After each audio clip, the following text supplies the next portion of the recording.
ରାତିରେ ଆମେ ଏଠି ବସିକି ଖାଉଥିଲୁ କାଲି। ଏବେ 9:15 20 25 ହବ। ଆଉ ଏମିତି ଆସିଲେ ଆଗେ 2 ଜଣ ଆସିଲେ ଦୁର୍ବୃତ୍ତ ଆସିକି ଏମିତି ଆମକୁ ଯେମିତି ଆମେ ଯେମିତି ଉଠେଇ ଅନେଇଲୁ ଯେମିତି ଯିବା ପାଇଁ ଚେଷ୍ଟା କଲୁ ସେଠୁ ବନ୍ଧୁକ ଲଗେଇଲେ। ତାପରେ ଆହୁରି 4-5 ଜଣ ପଛରେ ଆସିଲେ। ଆସିକି ଛୁରୀ ବନ୍ଧୁକ ସବୁ ନେଇକି ଆସିକି ପୁଅକୁ ଲଗେଇଥିଲେ, ତା ତଣ୍ଟିରେ ଛୁରୀ ଲଗେଇଥିଲେ।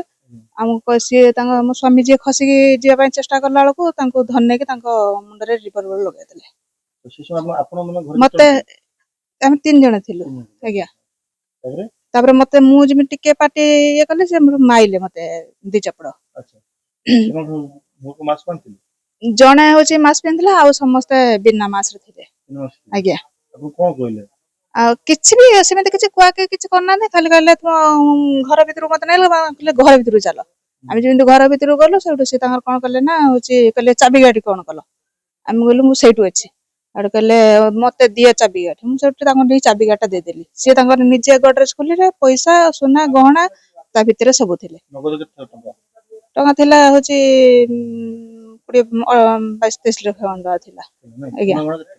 ସୁନା ଗହଣା ବହୁତ ଥିଲା, ହଉଛି ସବୁ ମୋର ବାହାଘର ବେଳରେ ସବୁ ସୁନା ଗହଣା ସବୁ ଥିଲା।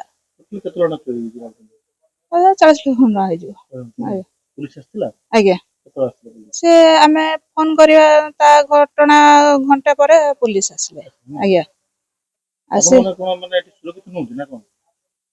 ସୁରକ୍ଷିତ ଆଉ ଖରା ଦିନ ଆମେ ଏଠି ଯୋଉ ବସିକି ଖାଉଛୁ, ଆଉ ସେମିତି ତ କୋଉଠି ବା ଆଉ ସୁରକ୍ଷିତ ଆଜ୍ଞା। 4-5ଟା ଖଣ୍ଡେ ଥିଲା। ଓଡିଆ ବି କଥା ହଉଛନ୍ତି, ହିନ୍ଦୀ ବି କଥା କହୁଛନ୍ତି।